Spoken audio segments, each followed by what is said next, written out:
Welcome to another edition of Church and State with Chris Ferrara and Brian McCall. It's nice to see you, Chris. Feels like it's not been 2 weeks. There's been a lot going on in the world. Feels like we just talked. Time flies when you're having an apocalypse. Yeah, exactly. Yeah, very true. Well, as we're recording this episode, a big story has been breaking. Several YouTube outfits, but the biggest news outfit to break it seems to be LifeSite News, has been reporting on a leaked memo from the Federal Bureau of Persecution, which is part of the Department of Injustice, I think is a proper name for it. But this memo comes from a former FBI employee who left the FBI because he was basically whistleblowing. Kyle Serafim is his name. He worked, according to his account, for 11 years for the FBI, and he is himself a Catholic, he has identified. And he, through people he still knows in the FBI, got his hands on a memo that is called an intelligence product produced by the actually reading it's not that intelligent, but misnomer. We're in the world of Orwellian doublespeak here in all of this, but it's by someone in the Richmond office of the FBI that is talking about a big new danger that they need to investigate, and it is apparently a new alliance between white supremacists who are violent, who go around doing violent things, and RTCs. Now, what are RTCs, you might be wondering? Radical Traditional Catholics. Oh my goodness. So sorry, this site's got a lot of ads around, but here is the memo that does have some confidential information redacted that this guy has obtained. And it basically says they're making this assessment of observed interest of racially or ethically motivated violent extremists, RMVEs, they love acronyms, in radical traditionalist Catholic parishes and groups. Specifically, that they're interested and that they see them as allies, and that the FBI should start surveillancing and infiltrating Latin Mass parishes and radical traditionalist Catholic groups. Now, you might be wondering, who are these radical traditionalist Catholic groups? Well, the memo says, we know how we can find out who they are. We will go to the otherwise discredited Southern Poverty Law Center, which has nothing to do with law, is not in the center. It's just another... Or poverty.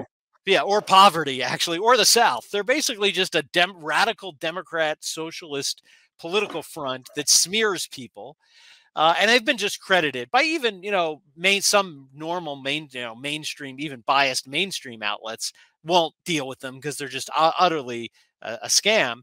But they just take the 2021 report in the FBI report from the SPLC and say these groups are these rad trads: Catholic Apologetics, Catholic Family News, Christ or Chaos, the Fatima Center. So the very channel bringing you this program, the Fatima Center, International Fatima Rosary. There's a couple of the Remnant, Slaves of the Immaculate Heart. Interestingly, only the ones in Richmond, New Hampshire, though. The other Slaves of the Immaculate Heart group, I guess, are okay, even though they're basically the same thing. Tradition in Action in Los Angeles, California. So what's ironic, there's a lot to say about this, but I'll just kick it off. The irony about this, in our country, our country has a long history of anti-Catholicism. And there was a political party that had people run and receive federal office called the Know Nothing Party, whose basic platform was get rid of the Catholics. So the white, essentially, establishment, extremists or supremacist groups not only have hatred towards racial and ethnic groups, but they hate Catholics. The Ku Klux Klan, classic example of this, burn crosses to show that they don't want Catholic symbols because they see crucifixes as Catholic symbols. So, who in the FBI? What political party, by the way? What political party did they belong to? I wonder. It was the Democrats. Right. That's very true. They were. The KKK are all Democrats. But in any event, so groups that hate Catholics all of a sudden are allied with them, and the FBI needs to infiltrate traditional Catholics to find out all these white supremacists that hate Catholics. I mean, it's so absurd. Well, the memo itself says, granted, these white supremacists actually despise Catholics. Right. But somehow we'll find a connection between the white supremacists. Right. And by the way, who are these white supremacists? I think we hear this about this threat of the white supremacist movement in America. I don't see any examples of white supremacist violence. Plenty of examples of left-wing violence, including cop killings and more than $1 billion in property damage. What have the white supremacists produced in terms of death and destruction? Nothing. When's the last time they took over a part of a city and declared it independent, like they did out in the Chaz group? Right, I never heard of that. But even beyond that, let's talk about, you and I have been to a lot of traditional Catholic parishes around the world. I mean, over the years, do you walk in, see lots of like neo-Nazi people and white supremacist skinheads walking around? I mean, I've never seen any of them in any of the parishes I've been around the world. They would consider traditional Roman Catholicism a heap of superstitions. Right. Papist superstitions. In fact, nothing irks me more than the idea of a white supremacist. And I wrote a book on the subject. You've probably seen the section in Liberty of the God That Failed, which takes apart the Southern Confederate narrative of the lost cause and shows what a bunch of racists these people were. And actually lends itself to some extent, legitimately, to the narrative of systemic racism, because there was in this country around the time of the Civil War a systemically racist society, the North and the South alike. And, when Frederick Douglass escaped Republican America, as he put it, he found freedom in monarchical England and Ireland. So that's all in my book. I don't know where they're getting this connection between white supremacists and traditionalist Catholics. We regard those people, to the extent that they exist, I don't even know who they are anymore. We regard them as crackpots. So this FBI memo is actually not an intelligence project, but an ignorance product. Yes. And again, you make a good point, because you have to be careful with this, because the FBI and the liberals will label anybody a white supremacist group. So when I'm using the term, I mean, because there are still, pockets of them around, legitimate in the sense of really white supremacist, violent, hateful, Ku Klux Klan-like groups. But not every group that the FBI labels that way is really that. So you're right. That's the first point, because they just throw the term around. It's like, yeah, but their influence is minuscule. I haven't seen any. Exactly. I haven't seen any national impact of the white supremacist movement. Have you? I mean, what riots have they conducted? Oh, well, they'll talk about January 6th, but that wasn't the white supremacist. That wasn't white supremacist. No, and they'll point to that Charlottesville skirmish that happened during the Trump presidency. But again, whatever it was nothing like what Black Lives Matter has done or places like that. But again, getting back to this, I mean, ironically, the traditional Latin Mass and places I've been is like one of the most racially and ethnically diverse Catholic church I've ever been to. I mean, ironically, the liberal Novus Ordo is in favor of segregated racism, right? You're Hispanic, you have to go to the Spanish Mass. Oh, you're Afro-Caribbean, you need to go to the Afro-Caribbean Mass. So, I mean, ironically, the typical Latin Mass, everybody comes, and there's Vietnamese. I mean, they want to go. There's people from Colombia, from Mexico. There's a priest who's Persian. I mean, Africa, that's the most racially diverse, because the Mass is the unifying factor, and you don't need to divide everybody up in their little ethnic groups. So maybe they ought to, go investigate some radically liberal Novus Ordo Catholic parish for segregating out Hispanics and not letting them come to the white Mass. Well, one of the footnotes in this memo, which I glanced at before the show began, there's a reference to what is so alarming about these RTCs. They actually think that there was something wrong at the Second Vatican Council. Right. Like Cardinal Ratzinger did when he said it was the 0 hour, when suddenly everything that came before was no longer of any account, and that the council has been discredited in the eyes of many because of the way it was implemented. That's Cardinal Ratzinger speaking. I guess he was a white supremacist. Now he's a dead white supremacist. So the idea that the FBI thinks that one should be investigated or surveilled because one thinks that the Second Vatican Council, and there's also a reference to the recent popes, have been problematic for the church, that's pretty disturbing. Right. They're delving into theology now. The FBI is investigating theological crimes. Right. And by the way, the other footnote you showed references potential criminality. Really? Yes, exactly. Well, and then this made me laugh. Again, this whole thing is such a mockery. This made me laugh at the very end, after basically saying we're going after these people because of their religious beliefs. We're getting in deciding like what's a good Catholic belief or not. They say towards the end, oh, obviously the FBI would never investigate or surveil a group simply for exercising their First Amendment rights.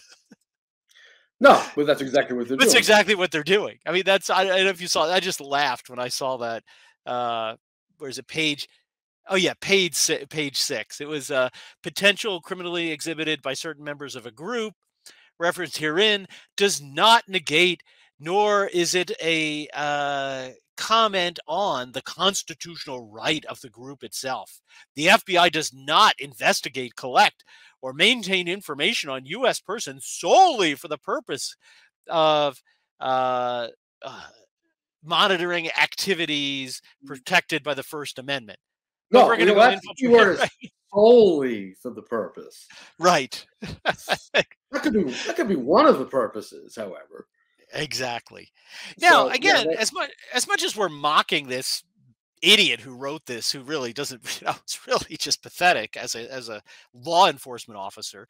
I mean, he should get a job in Orwell's 1984 government, Big Brother.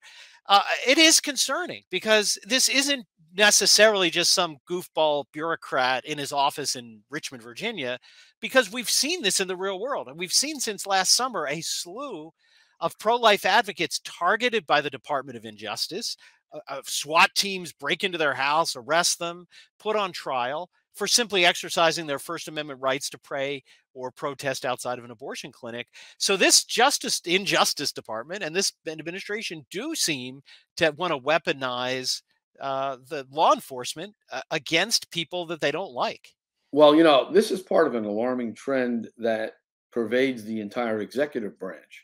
Yes. Because the Biden administration, through the executive branch, has converted its various agencies, all the alphabet agencies and even the military, into one vast surveillance organism. So I'm representing someone right now who appeared on Fox News who put up a post, or rather, put up a post on Facebook objecting to the sexualization of children by propaganda in elementary school hallways. That turned out to have been the object of surveillance by the local military base, with referrals to the Department of Homeland Security, yes, the state police counterterrorism unit. There were about 16 government actors at the federal level involved in surveilling this woman just because she objected to a sexually graphic poster in a classroom at an elementary school. So even the military is involved in this surveillance of American citizens for expressing views that are contrary to the LGBTQ, abortion on demand, transgender, mutilation of minors who pretend to change their sexes narrative of the current administration, i.e. the Biden administration.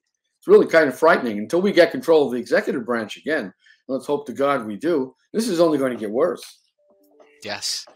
Absolutely. And again, mentioning that case, this same Kyle Seraphin, who's the whistleblower, what he was a whistleblower before was when the Merrick Garland's department was accused of spying on and attempting to prosecute parents for speaking at school board meetings, and then they denied they were doing it. Well, he is the whistleblower that proved through leaking memos that there were about a dozen parents that were being investigated by multiple agencies for simply exercising their civic right to go to a school board meeting and express their opinion.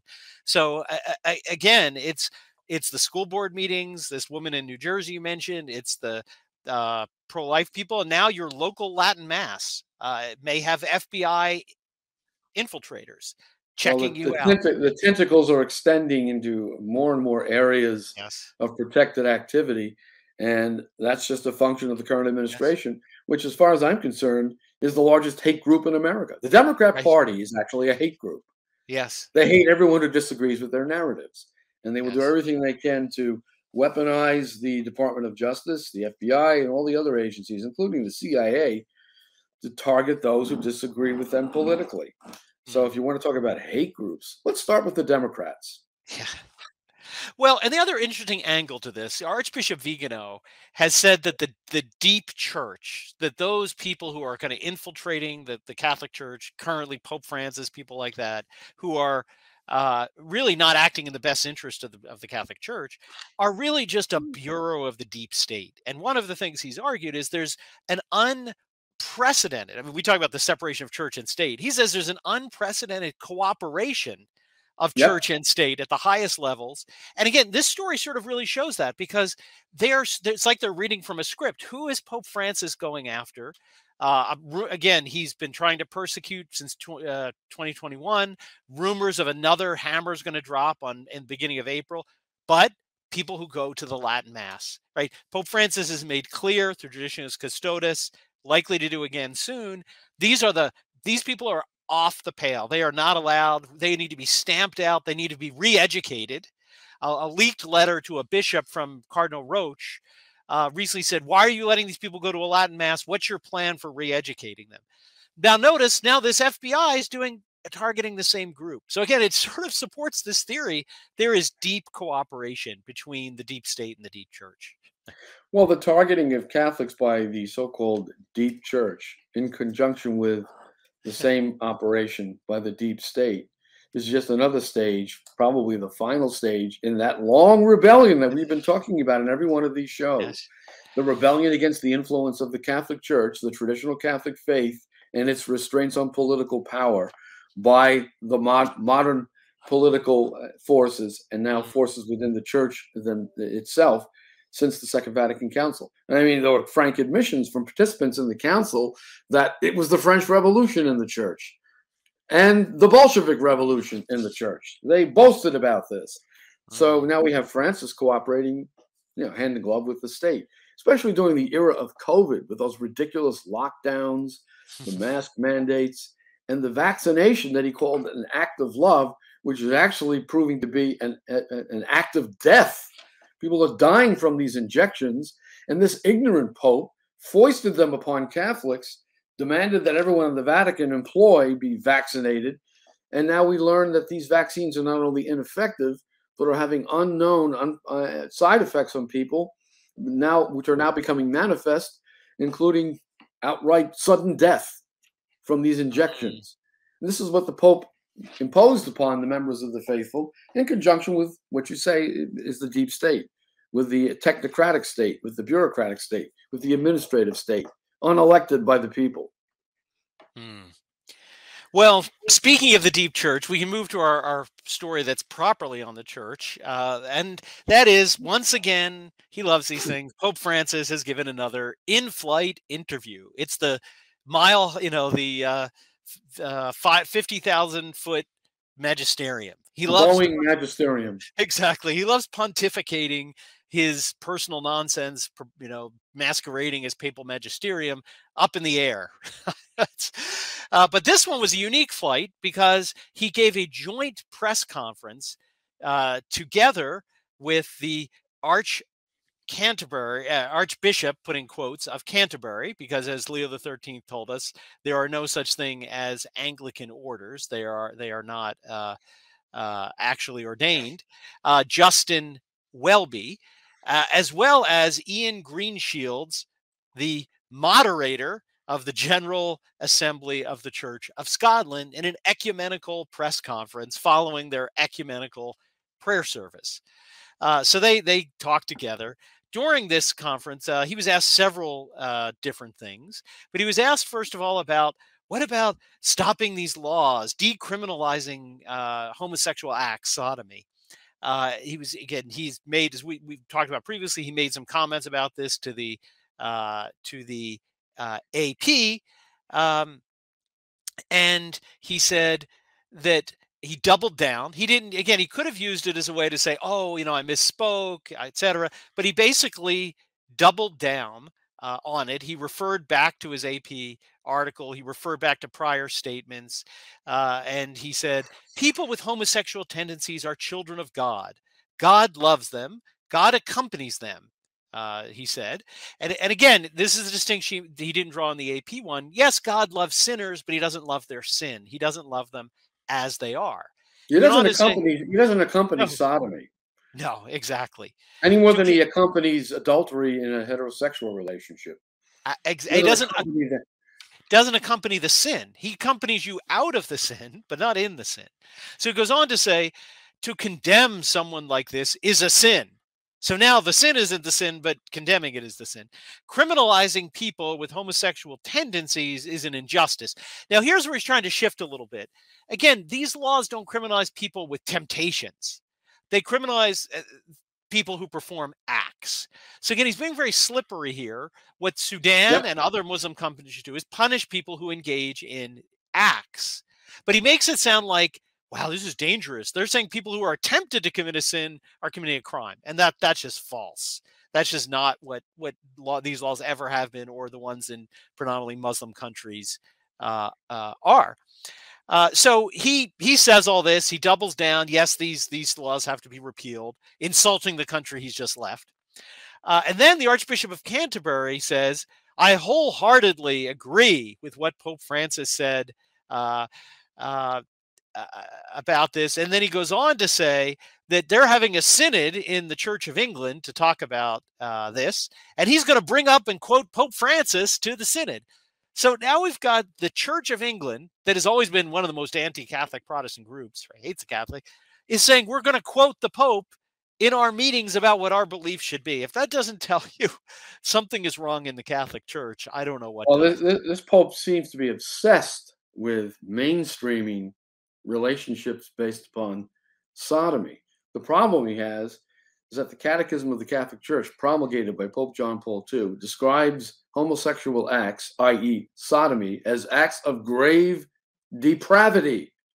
That's the Catechism of our church, FBI. Why don't you investigate the Catechism authors for being a hate group? So he's saying, in essence, that it's unjust for the law in any way to regulate acts of grave depravity, which threaten the social order, and by the way, spread disease. So there's an argument based on the common good for criminalizing those acts. Whether it's prudent to do so in a given society is a question for the legislature to determine.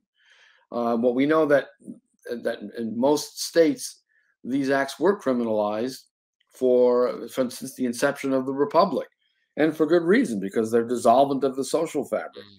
And the relationships outside of marriage that cause problems that affect others, including the people involved in the relationship who are harmed by these acts, sometimes with fatal consequences. So for him to say it's unjust, as opposed to perhaps being, in given circumstances, imprudent to penalize these acts, is absurd, absolutely absurd. And when has he ever said, by the way, that laws permitting abortion are unjust and must be repealed? And by the way, when he says that God accompanies people who commit these acts, as you rightly note, the purpose of this divine accompaniment is to bring about their conversion so that they go forth and sin no more. But what is the conversion, the only conversion in this context that Francis has called for? The conversion of bishops who defend laws that penalize sodomy. Those are the only people that have to be converted, not those who engage in sodomy. They're accompanied. But the bishops must be converted because they actually believe that sodomy should be criminalized, as it was throughout most of the history of the Republic. Unbelievable, just unbelievable. And again, the bishops he's referring to here are basically African bishops who are in countries where it is, who have said, don't change those laws, right? Again, if we're some upside down world, Islamic leaders, political leaders, are more in accord with the Catholic Church than the Pope. It's just who's condemning his own bishops who are doing it. It's insane. This Pope is a stranger to nuance. He is just a blunt demagogue. If he really thought about it, he would realize that the problem with legalizing these kinds of sexually depraved acts is that it undermines the cell of social order, which is the nuclear family. Because Yes. once you say that sodomy is on the level of heterosexual intercourse, well, then how can you deny a marriage based on a Right. relationship which involves sodomy? And once you Mm. legalize that, then you have to legalize homosexual adoption, which, as Cardinal Trujillo said, is a crime against humanity. To subject children to adoption by people who are not part of a nuclear family and who engage in acts that the Catechism again calls gravely depraved. So this is an attack on social order itself. He wouldn't see it that way because Mm. he's a thoroughly modern Millie. And again, you're right. Later in the interview, he calls on more enforcement of laws against arms dealers, which again is fine. But I mean, abortionists have killed more people, are responsible for the deaths of more people in the world the last 50 years than arms dealers. More What people have died from abortion than any world, all wars combined. But again, he has nothing to say about that. where does he think the Swiss Guard got their arms? I guess they got them from an arms. I guess they got them from an arms dealer. I And guess by the so. way, he defends the right of the Ukrainian people to resist the invasion of Russia, and they're resisting it with arms. Where does he think they got the arms from? Well, Joe From an Biden's arms an dealer. Joe Biden's an arms dealer. He just sent them a whole bunch of tanks. So I guess. Well, another little tidbit before we end. He was asked a question to which it said only he answered, not the other two Protestant people, about tensions in the Catholic Church after the death of Pope Emeritus Benedict XVI. To which Francis said, I think Benedict's death was instrumentalized by people who want to serve their own interests. People who instrumentalize such a good and holy person, he said, are partisans and unethical. So again, he doesn't have anything to say about abortionists. He had nothing to say about people who commit sodomy and destroy the social fabric. But people who are upset about the death and the passing of Benedict XVI, who have taken that opportunity to compare Benedict XVI to the chaos reigning in the Vatican, are partisan and unethical. They deserve Oh, his scorn, essentially. so to sum up, the people who need conversion are the bishops who think that sodomy should be criminalized, Right. traditional Catholics who love the Latin Mass, and anyone who supports them because they're partisans. This is how he Right. sees the church, by the way. This Pope governs the church like a Peronist party boss. He's the Yes. head of a party, and basically he is the head of the equivalent of the Democrats within the church. There is Mm. a tension in the church. It's undeniable that there has been division in the church since the Second Vatican Council. And what is this division? It consists of a division between those who simply went on practicing the faith as they always had before, and those who think that there's some kind of new religion that has to be adopted by everybody in the church, including Francis, who is the head of this new political party. That's what it is, an ecclesiastical equivalent Yes. of a political party, the Liberal Party or the Democrat Party within the church. And we, I guess, are the paleo conservatives or the Republicans. Yeah. That's how absurd the situation has become. We've never seen this kind of division in the church at any time in her history before 1962. Hmm. Well, and again, it's interesting. It is just how these things are unfolding together. And this, again, the liberals talk about the separation of church and state, but what they really want is the church doing the bidding of the state and acting as another arm of the state is really what they want. And that's what the great popes of the 19th century predicted. This separation of church and state would go from a free church and a free state to a servile church in a totalitarian state. And that's what we've seen in these episodes.